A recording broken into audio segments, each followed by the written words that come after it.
When Catherine declared, "That girl will never sit at our table," in front of 300 guests, she smiled with the practiced cruelty of someone who'd never faced consequences.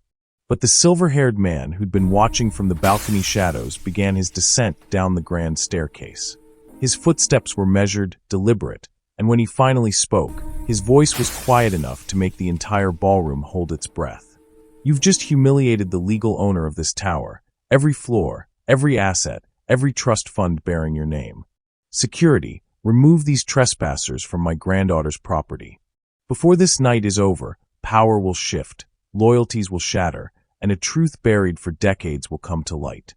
If you believe no one is too small to be defended, no one too powerful to be held accountable, and that dignity always finds its way back home, like this story, subscribe to this channel, Nal's Haven, and stay with us until the very end. Because what this grandfather does next doesn't just change a table, it changes everything." 2 hours earlier, the autumn rain hammered against the windows of Boston's financial district, washing the streets clean as the city's elite prepared for the evening spectacle. The Callaway Tower pierced the skyline like a monument to ambition, 60 stories of glass and steel overlooking Boston Harbor. Tonight was the New England Merit Foundation Gala, where old money and new tech fortunes gathered to celebrate philanthropy, power, and the preservation of influence. Inside the grand ballroom on the 60th floor, crystal chandeliers cast prismatic light across Italian marble while a live orchestra played Vivaldi. Women glided through the space in couture gowns, their jewelry catching the light with every calculated movement. Men in bespoke tuxedos discussed mergers and political appointments over glasses of single malt scotch. This was a world where connections mattered more than talent, where the right university opened every door, where your last name determined your worth before you ever opened your mouth. 3 blocks away, 19-year-old Fiona Sinclair stepped off the Green Line at Park Street Station, clutching a small purse against her chest. She wore a navy dress that had been her mother's, one of the few things Grace Sinclair had kept from her life before everything fell apart. The shoes were old but polished until they almost looked new, and she carried the weight of every doubt she'd ever had about herself. 8 months since Grace died. 8 months of shelter beds and double shifts at a coffee shop on Newbury Street. 8 months of studying for community college entrance exams by fluorescent light in the women's shelter common room. But she'd won something, an essay competition about resilience and service, a scholarship opportunity, a chance to prove her mother's faith in education hadn't been misplaced. She walked toward the tower through the rain, rehearsing words she'd practiced in front of the shelter's bathroom mirror. "Thank you for this opportunity. My mother believed education could change everything." The security guard at the tower entrance looked at her like she'd walked into the wrong building, but her name was on the list. New England Merit Foundation, Fiona Sinclair. He waved her through with barely concealed skepticism. Inside the ballroom, the wealth hit her like a physical force. Ice sculptures carved into the Boston skyline, waiters in white gloves, laughter that sounded effortless, like joy came naturally when you'd never known struggle. Fiona found the scholarship recipient's table near the service entrance, partially hidden behind a decorative column. She sat down quietly, trying to make herself invisible. She observed everything. The way these people moved with absolute certainty that they belonged, the way they touched expensive things carelessly because they'd always be able to replace them. And then Catherine Callaway entered, and the energy shifted. 24, stunning in an emerald Valentino gown, Harry Winston diamonds glittering at her throat. She moved through the crowd like royalty, her Wellesley degree and governor's son fiancé trailing behind her like credentials. Beside her glided Elaine Callaway, 65 and draped in Chanel, a legend in Boston real estate who'd built an empire over 3 decades. Fiona stood to get water from a nearby refreshment table. But in her nervousness, she stepped backward and bumped directly into a waiter carrying champagne flutes. The waiter stumbled. Champagne splashed across the floor near Catherine's designer shoes. Time seemed to slow down. Catherine turned, her eyes landing on Fiona with cold precision. "Are you serious right now?" Catherine's voice cut through the ambient noise like a knife through silk. The orchestra continued playing, but conversations died in ripples spreading outward from where she stood. "These shoes cost more than you'll make in 6 months. Who are you?" Fiona's mouth went dry. I'm so sorry. I didn't see him. I wasn't looking. Who are you? Catherine repeated, each word deliberate and sharp. Fiona Sinclair. I'm here for the Merit Foundation Scholarship Program. The words came out barely above a whisper. Catherine's perfectly shaped eyebrows rose, and something like amusement flickered across her face. Scholarship? You mean the charity cases? She looked Fiona up and down slowly, taking in the borrowed dress, the old shoes polished to a desperate shine, the absence of jewelry, the wrongness of everything about this girl's presence in this space. Nearby guests shifted uncomfortably, but no one intervened. Fiona felt heat crawling up her neck, spreading across her cheeks. I won an essay competition. The foundation invited me. Catherine smiled, but there was no warmth in it. How adorable. And did your essay explain that you don't know how to watch where you're walking? A manicured hand landed gently on Catherine's shoulder. Elaine Calloway materialized beside her granddaughter, her presence commanding immediate attention. Darling, don't waste your energy, she said, her voice honey-sweet. Then she turned to Fiona with a smile that looked kind until you saw her eyes, cold and calculating as a banker foreclosing on a loan. Sweetheart, I think you're confused about tonight's seating arrangements. This section is for foundation board members. She gestured gracefully toward a small table near the kitchen doors, partially obscured by the decorative column and potted palms. The scholarship recipients sit in the back. Fiona's face burned. I didn't know. I'm sorry. I'll move right now. She gathered her small purse with trembling hands, but Catherine's voice followed her like a curse. That girl will never sit at our table. She doesn't understand how things work here. The walk across that ballroom felt like crossing a desert. Whispers trailed Fiona, like smoke she couldn't escape. 300 pairs of eyes tracked her movement. 300 witnesses to her humiliation. She sank into the chair at the back table, fighting tears that threatened to spill, her hands shaking as she gripped the edge of the white tablecloth. A young waiter approached quietly and set down a glass of water. Don't let them break you, he whispered before disappearing back toward the kitchen. But across the room, Catherine was laughing with her circle of friends, and the humiliation felt like it might swallow Fiona whole. What she didn't notice was the distinguished man on the balcony level near the grand staircase. James McAllister sat alone in an impeccable charcoal suit, his face weathered but commanding, his silver hair catching the chandelier light. He'd been watching everything, the collision, the cruelty, the public shaming. His hands gripped the balcony railing with enough force to turn his knuckles white. Grace. His daughter's face flickered through his memory, young and laughing, telling him she wanted to be a pediatric nurse, not a corporate executive. Her wedding to Robert Sinclair, the schoolteacher she loved. The daughter they'd named Fiona. Then Elaine's poisoned lies, the forged documents, Grace's heartbroken disappearance. 30 years of calculated theft. But James didn't move. Not yet. Timing was everything. These people hadn't finished revealing exactly who they were. The foundation director approached the microphone, his voice warm and practiced. Ladies and gentlemen, it's my honor to announce this year's Merit Scholar.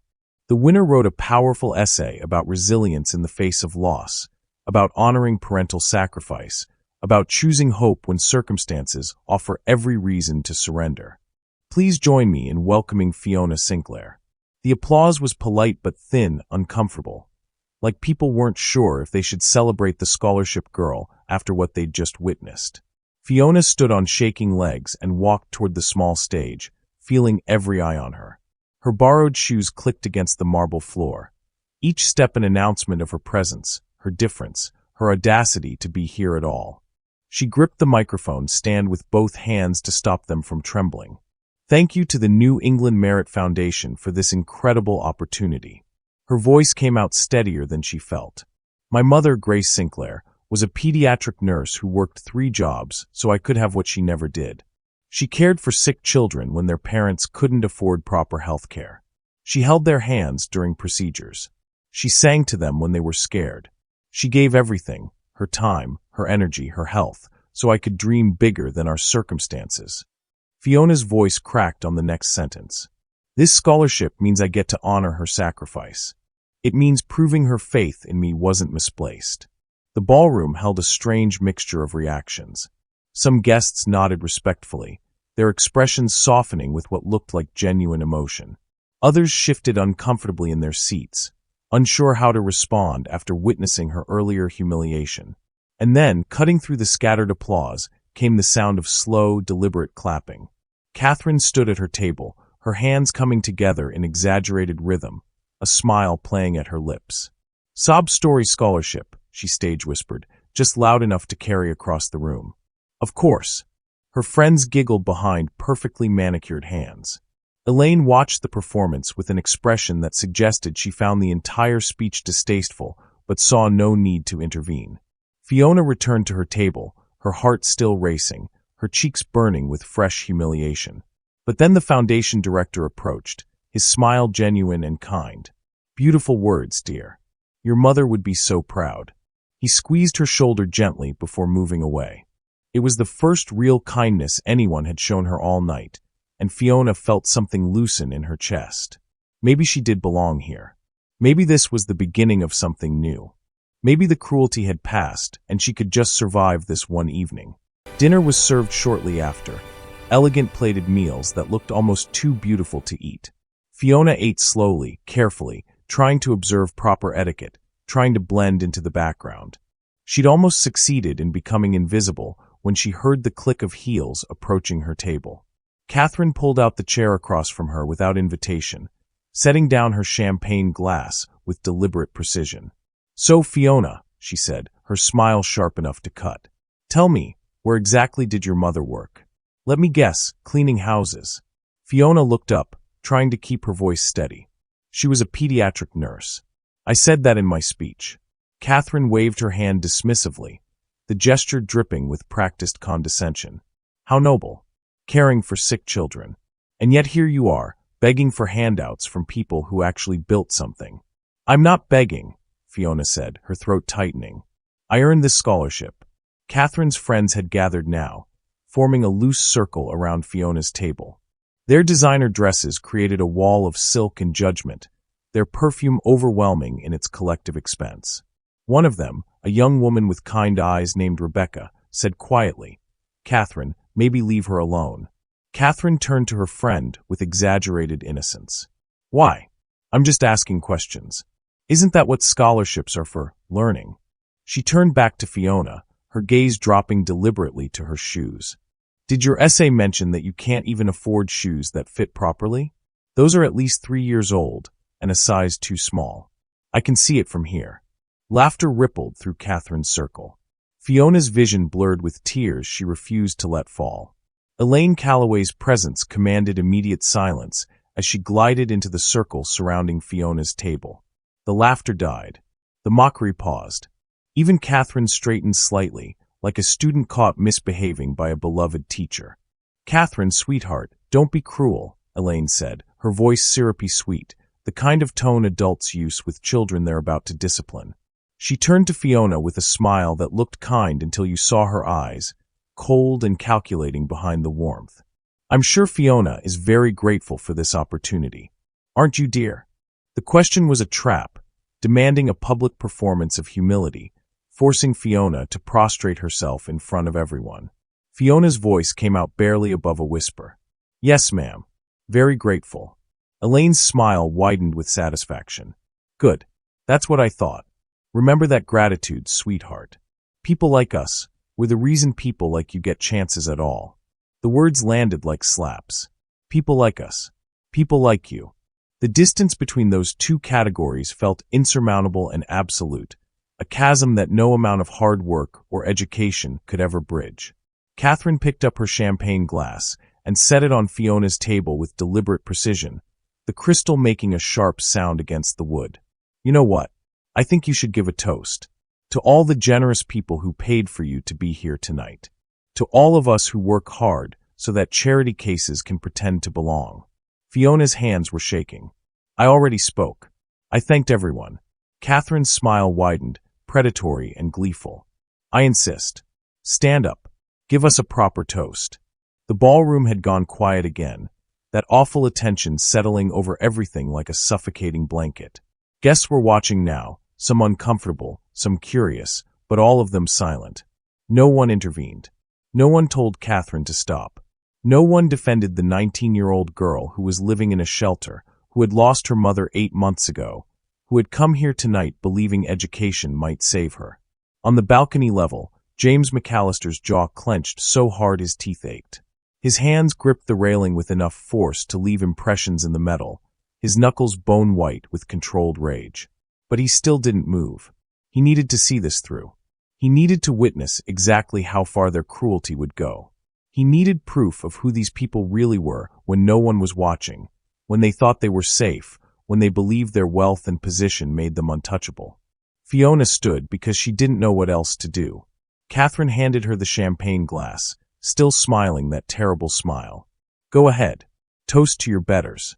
Fiona's hands trembled as she held the crystal flute, the chandelier light catching and refracting through it. Thank you all for this opportunity. Catherine cut her off immediately. Louder. Some of us paid $50,000 per plate for this event. The least you can do is project. Fiona tried again, forcing volume into her voice even as it shook. Thank you for this opportunity to be here tonight, to learn from. Catherine snatched the glass back before she could finish. You know what? Never mind. This is painful to watch. She stepped closer, her perfume expensive and overwhelming, invading Fiona's space with deliberate aggression. You don't belong here, Fiona. You'll never belong here. You can put on your dead mother's dress and memorize some pretty words, but everyone in this room can see exactly what you are, a charity case. A sob story. Someone who exists so people like us can feel good about ourselves for caring about the less fortunate. Fiona's eyes filled with tears she could no longer hold back. Please, she whispered, her voice breaking. I just want to leave. I'll go. I'm sorry for everything. She reached for her small purse with trembling hands. Catherine lifted the champagne glass high, and in that frozen moment, Fiona saw what was about to happen. She saw it in Catherine's eyes, that cruel gleam of satisfaction. She saw it in the curve of her smile, sharp and predatory. She saw it in the way Catherine's friends had gone suddenly, expectantly silent. Time stretched out like taffy. The orchestra played on, oblivious. Waiters moved between tables. The world continued while Fiona stopped. Catherine tipped the glass forward and poured the entire contents directly onto Fiona's head. Champagne soaked through her hair, ran down her face in cold rivulets, stained the navy dress, her mother's dress, one of the last things she had left of Grace Sinclair. That Fiona would now have to replace with money she didn't have. The liquid was cold and shocking and utterly, devastatingly humiliating. Gasps echoed through the ballroom. Someone dropped a glass. A woman's voice rang out. Oh my God. But Catherine just stood there, smiling, satisfied, like she'd accomplished something important, something necessary. This is what happens, Catherine said clearly, her voice carrying to every corner of the room, when trash tries to sit with royalty. Fiona stood frozen, champagne dripping from her hair onto her shoulders, onto the floor, creating a small pool at her feet. Her vision blurred, whether from tears or champagne, she couldn't tell anymore. Why? The word came out as barely a whisper. Why would you do this? Catherine shrugged, the gesture casual, careless. Because you needed to learn your place. Consider it education in how the real world works. The room's reaction was a mixture of horror and cowardice. Some guests looked away, ashamed but unwilling to intervene. Others pulled out their phones, already recording, already thinking about the social media value of this spectacle. A few whispered to each other, shaking their heads, but no one stood up. No one told Catherine to stop. No one offered Fiona a napkin or an apology or even basic human decency. Elaine Calloway watched her granddaughter's cruelty with something that looked almost like approval in her eyes. Security guards moved forward, assuming their job was to escort the champagne-soaked girl out of the building before she caused more disruption. Fiona's voice broke completely. I'm leaving. Right now. She turned toward the exit, her borrowed shoes squelching in the champagne pooled on the marble floor. Her vision blurred with tears and humiliation and the complete collapse of every hope she'd carried into this room. The entire ballroom watched her walk of shame, 300 witnesses to her destruction. 300 people who would go home tonight and maybe mention the incident to their spouses, maybe feel briefly uncomfortable, but who would ultimately forget her name by morning. And that's when the old man on the balcony finally stood. His movement was slow and deliberate, each motion carrying the weight of decades and purpose. The sound of his chair scraping against marble cut through the ambient noise like a gunshot. Conversations died mid-sentence as people noticed him. His footsteps echoed in the sudden silence as he descended the grand staircase. Click, click, click. Each step measured, unhurried, inevitable. Catherine turned, annoyance flickering across her face at the interruption of her triumph. Can someone please help that old man find his seat? He seems confused. But then she saw his face in the light. Really saw it. Her expression changed, the confidence draining away like water through a sieve, replaced by something that looked almost like recognition, though that seemed impossible. Elaine Calloway had gone completely white. Her champagne glass slipped from her fingers and shattered on the floor, the sound sharp and final in the sudden quiet. Her voice came out as a whisper, barely audible but filled with absolute terror. No, no, you're dead. You're supposed to be dead. James McAllister stopped in the center of the ballroom, exactly halfway between Fiona and the Calloway table. He stood there in silence for a long moment, letting the tension build like a storm gathering strength, letting every eye in the room focus on him. When he finally spoke, his voice was quiet, but it carried to every corner of that vast space with perfect clarity. Hello, Elaine. It's been a long time. Elaine's legs seemed to give out. She grabbed the edge of the table for support, her carefully constructed composure shattering like the champagne glass at her feet. You died, she said, the words coming faster now, desperate. The stroke in London. They found your medical records. They issued a death certificate. They found what you wanted them to find, Elaine, James said calmly. What you paid very good money to make sure they'd find. But I'm afraid I'm very much alive. And I've been watching, waiting, making absolutely certain I had every piece of evidence I needed before I came home. He turned slowly, addressing the entire ballroom, his voice steady and commanding despite his 68 years. My name is James McAllister. Some of you may remember that name. 30 years ago, I owned the largest commercial real estate portfolio in New England. I had holdings across 8 states, investments in technology companies that became household names. I was, by most measures, one of the wealthiest men in Boston. The orchestra had stopped playing. Waiters stood frozen with trays in their hands. 300 guests stared at this stranger who somehow knew Elaine Calloway's darkest secrets. Near the exit, Fiona had stopped walking. She stood frozen, champagne still dripping from her hair, her eyes fixed on this man she'd never seen before, but whose words were unraveling the entire evening.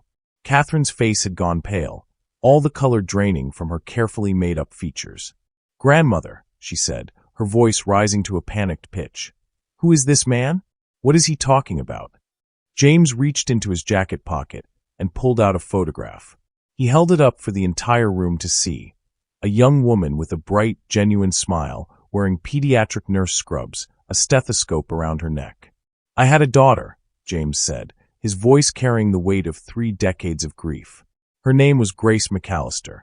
Beautiful, brilliant, compassionate beyond measure. She became a pediatric nurse, not because she needed the money, but because she wanted to help children, because she believed service was more valuable than wealth. Fiona's breath caught in her throat. The photograph, she knew that smile, those eyes. She'd seen them in old pictures tucked away in shoeboxes, in the one framed photo she kept beside her shelter bed. My mother, she whispered, though no one heard her over the rising murmur of confusion spreading through the crowd. Grace fell in love with a wonderful man named Robert Sinclair, James continued, his voice steady despite the emotion threatening to break through. A teacher at an inner-city school. They had a daughter together. They named her Fiona. He turned slowly, his gaze finding Fiona across the ballroom, champagne-soaked, trembling, her world tilting on its axis. Every eye in the room followed his gesture. Fiona's breath caught in her throat. My mother's name was Grace, but she never mentioned, she never said anything about. Her voice trailed off into stunned silence. Because she didn't know, James said, and now the grief in his voice was unmistakable. 30 years ago, Elaine Calloway convinced my daughter that I had abandoned her, that I wanted nothing to do with her or her choices, that I'd disowned her for marrying a teacher instead of the corporate lawyer I'd supposedly chosen for her. Grace left heartbroken, believing her father had rejected her. She took her husband's name, disappeared into a life of service and struggle. And she died 8 months ago, believing until her last breath that her father never loved her. The words hung in the air like an indictment. Somewhere in the crowd, a woman gasped. When I had my stroke in London, James continued, his eyes fixed on Elaine. When I was hospitalized and fighting for my life, you saw an opportunity, didn't you, Elaine? You told everyone I'd died. You forged documents. You transferred my assets into your name. You built an empire on my daughter's stolen inheritance. And you convinced Grace that I'd never wanted her in the first place. James lifted a leather briefcase that had been sitting beside his chair on the balcony. He walked to the nearest table and set it down with a heavy thud that echoed through the silent ballroom. The click of the latch's opening was sharp and final. Inside were stacks of documents, photographs, legal certificates, each one meticulously organized and labeled. He pulled out the first document, a property deed stamped with official seals and legal signatures. The deed to Callaway Tower, he announced, holding it up for everyone to see. Registered to Fiona Sinclair McAllister, my granddaughter, the legal owner of the property you're currently standing in. Catherine's voice came out strangled, desperate. That's impossible. My grandmother owns this tower. We've lived here for 25 years. Our name is on the building. James looked at her with something that resembled pity. Your grandmother owns nothing. She never did.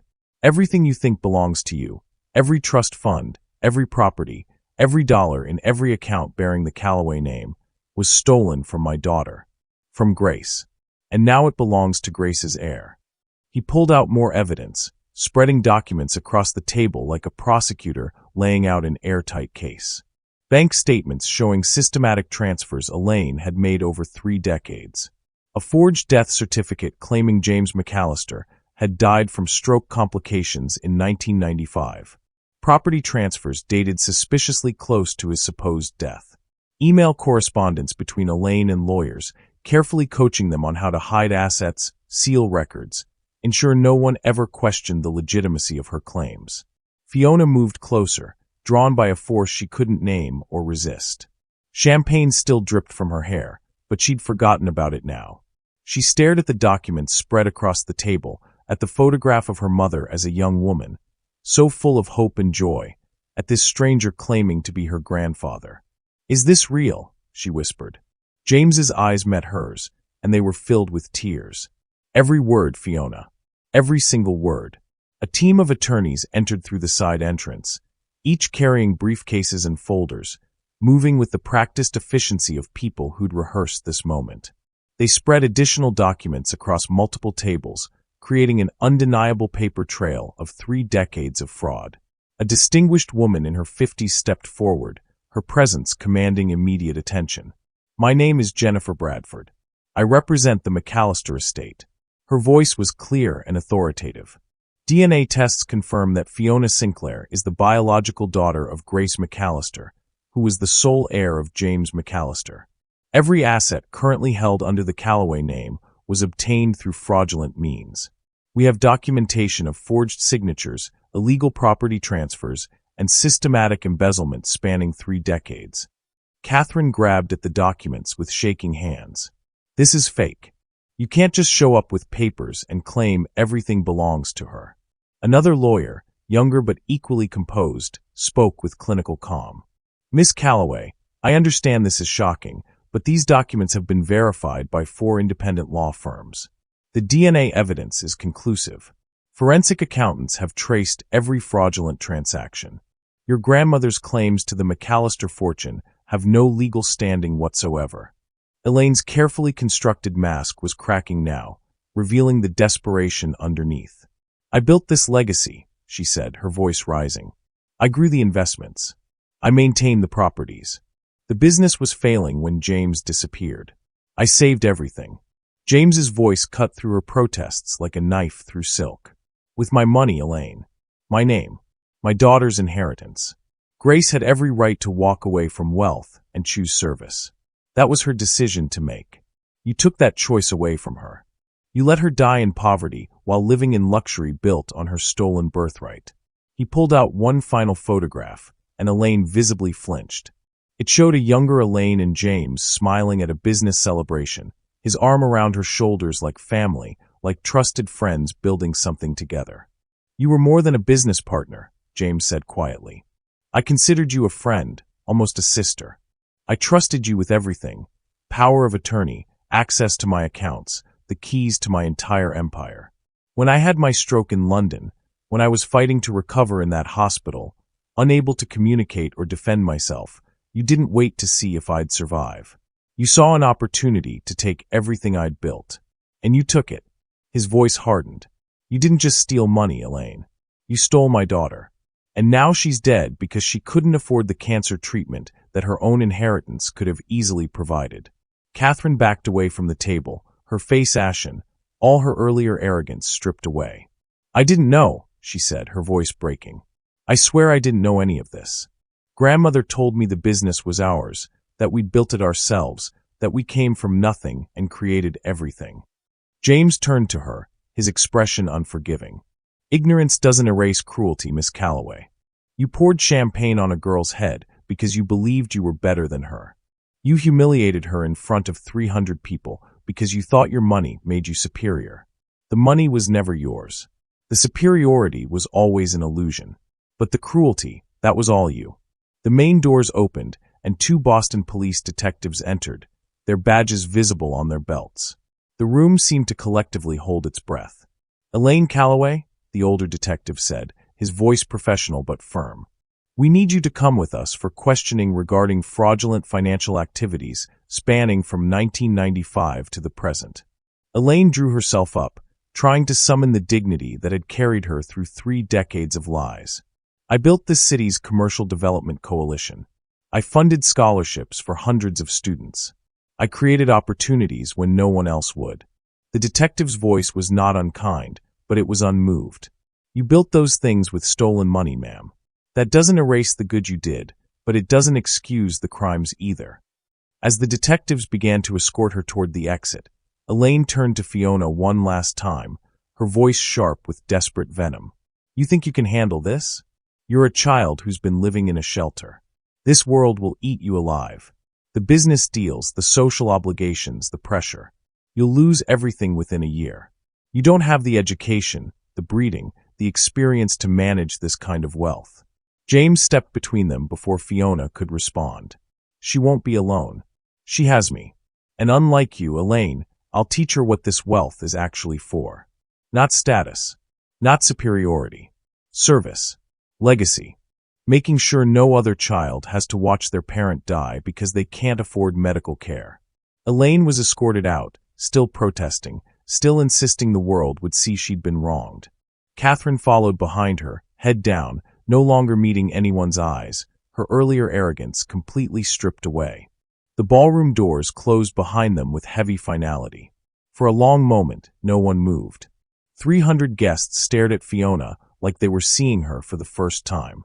She stood there in her ruined dress, champagne drying in her hair, her entire world having shifted on its axis in the span of an hour. James approached slowly, giving her space to process, to breathe. He stopped a few feet away. "I know this is overwhelming. You don't have to make any decisions tonight. If you want to leave right now, we can arrange that." Fiona's voice came out shaky. "Is it real? All of this? The documents, the tower. Is it actually real?" James nodded, his eyes glistening. "Every word. You are Grace McAllister's daughter. You are my granddaughter. You are the legal heir to everything your mother should have inherited 30 years ago." The tears that came now were different from the earlier ones.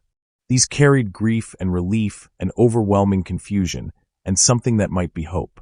"My mother died thinking she had no family, thinking she was alone, thinking her father had rejected her."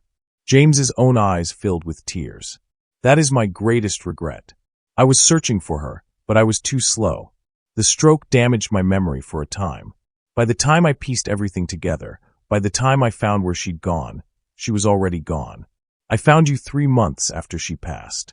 I've spent every day since making sure you'd never struggle like that again." Guests began approaching tentatively, their earlier judgment replaced with calculated deference. The foundation director came first, his hands clasped together anxiously. Miss Sinclair. McAllister. I cannot express how sorry I am for the treatment you received tonight. Fiona cut him off, her voice stronger despite the tears. It's Sinclair. Fiona Sinclair. That's the name my mother gave me. That's who she raised me to be. James smiled through his tears. Sinclair McAllister. Perhaps honor them both. Your mother's choice and your bloodline. Fiona considered this, then nodded slowly. Sinclair McAllister. Yes. That feels right. Rebecca, the young woman who'd earlier told Catherine to leave Fiona alone, stepped forward, her voice genuine and trembling. I need to be honest. I watched what happened to you and said nothing. I was ashamed to speak up. I prioritized social comfort over basic decency. That was wrong, and I'm deeply sorry. Fiona looked at her and saw real remorse in her eyes. She managed a small nod. Thank you for saying that. It takes courage to admit when we've failed someone. Tyler, the young waiter who'd whispered encouragement earlier, approached nervously. Miss Sinclair McAllister, I just wanted to say your mother sounds like she was an incredible person. Fiona's face softened. She was. She really was. Thank you for seeing that. James pulled out a business card and handed it to Tyler. Come see me Monday morning. I'm restructuring several companies. I need people in management who understand what it means to treat others with dignity. Tyler's eyes widened. Sir, I'm just a waiter. I don't have management experience. James smiled. You have character. You showed kindness when no one else would. Skills can be taught. Character either exists or it doesn't. The world needs more people who choose compassion over comfort. James gently guided Fiona to a quiet corner of the ballroom, away from the remaining onlookers. I know this is overwhelming. You don't have to understand everything tonight. You don't have to become someone new. You're already exactly who you need to be. Fiona looked down at her champagne-stained dress. I don't know how to be this, a McAllister. Someone who owns towers and has billions. I've been trying to figure out how to afford textbooks. James's voice was warm with understanding. You already know how to be what matters most, Grace's daughter. She taught you resilience, compassion, the value of hard work, the importance of service. That's the foundation. Money, properties, those are just tools. What matters is what you do with them. What if I make terrible decisions and lose everything? Fiona asked, the fear evident in her voice. James squeezed her shoulder gently. Then we'll rebuild. But you won't lose it. I'll teach you everything I know about business, investments, legacy planning. More importantly, I'll teach you what your mother already understood. Wealth without purpose is just numbers on a page. It's what you do with it that matters. Something shifted in Fiona's expression, a spark of purpose igniting in her eyes. The tower. Can we turn it into something meaningful? A foundation for families who lose parents. Kids who need support. Scholarship money, housing assistance, grief counseling, medical care for people who can't afford treatment. My mother spent her life caring for sick children. Let's honor that. Let's make sure no other child has to watch their parent die because they don't have enough money. James's eyes filled with tears again, but these were tears of pride. Grace would be so incredibly proud of you. Not because you inherited wealth, but because you understand what it's for. We'll start immediately. Fiona looked down at her ruined dress one more time, at the champagne stains that had humiliated her so thoroughly just an hour ago. She touched the fabric thoughtfully. You know what? I think I'm going to keep this dress. Frame it, maybe. As a reminder of where I started tonight. What I overcame. Of what they tried to make me believe about myself. And what I refused to accept. James laughed, surprised and delighted. That's perfect. That's exactly right. Never forget where you came from, even as you step into where you're going. He offered his arm. Shall we go home, granddaughter?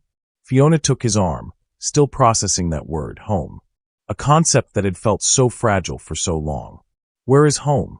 Tonight, right here. This tower that's legally yours. Tomorrow we'll figure it out together. They walked through the ballroom together, past the table where she'd been humiliated, past the spot where champagne had been poured on her head, past all the guests now watching with new eyes. Eyes filled with respect, curiosity, and perhaps a touch of fear.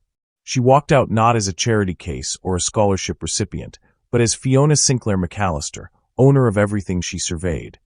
A young woman who'd survived loss and poverty and cruelty, who'd kept studying in shelter fluorescent light, who'd kept believing her mother's faith in education wasn't misplaced, who'd stood on that stage with champagne dripping from her hair and still had the strength to envision a future where her pain could prevent someone else's. Outside, the autumn rain had stopped. City lights reflected off the wet streets like scattered diamonds. Grandfather and granddaughter stood at the tower entrance, looking out at the city that would never see her the same way again. A new beginning, born from decades of injustice, finally made right. You know what the hardest part will be? James asked quietly. What? Remembering that you don't owe them anything. Not your gratitude for what should have always been yours. Not your forgiveness for cruelty they chose to inflict. Not your small behavior to make them comfortable with your presence. You owe yourself the truth. You owe your mother's memory the life she dreamed for you. That's all. Fiona took a deep breath, feeling the weight of her mother's memory, the promise of her future, and the strange, overwhelming gift of family she'd thought she'd lost forever. I learned that they were never royalty. They were just people who mistook theft for inheritance and cruelty for sophistication. I learned that my mother was right. Education changes everything. But not just the education they offer in ballrooms and universities. The education that comes from struggle, from loss, from understanding what it means to have nothing and still choose kindness. That's the education that matters. She turned to her grandfather, tears streaming freely now, but her voice unwavering. And I learned that the table they wouldn't let me sit at? I don't want their table. I want to build a new one, big enough for every person they ever dismissed. Every kid they called a charity case. Every parent working 3 jobs. Every dreamer they told didn't belong. That's the table I want to sit at. That's the legacy I want to build. James pulled her into an embrace. This granddaughter he'd found too late to save her mother, but just in time to show her who she really was. Then that's exactly what we'll do. Together. As they stood there in the clean, rain-washed night, Fiona Sinclair McAllister, once invisible, once humiliated, once told she'd never belong, felt something shift inside her chest. Not just hope, not just relief, but purpose. The kind of purpose that comes from surviving what should have broken you and choosing to build something beautiful from the wreckage. Tomorrow, the news would spread.